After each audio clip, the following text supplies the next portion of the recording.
Assalamu Walaikum. Hello friends, how are you? Welcome back to my another video. In this video, I am going to show you how to make gradient text in Affinity Publisher. Let's get started. At first, we have to open an Affinity Publisher document, then go to a blank page. Now we want to add gradient text. Firstly, go to the tool section, select the frame text tool and draw a text frame to this page. Then write anything to this page. Now I am write a text letter. Now we want to add gradient color. Firstly select the text, click and drag on our mouse and select the font color option and go to the gradients option, and we can see here the gradient stops.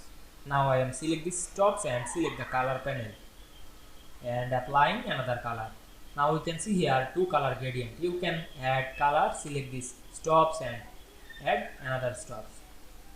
Now we can see we make gradient text very easily. I hope you enjoyed the video.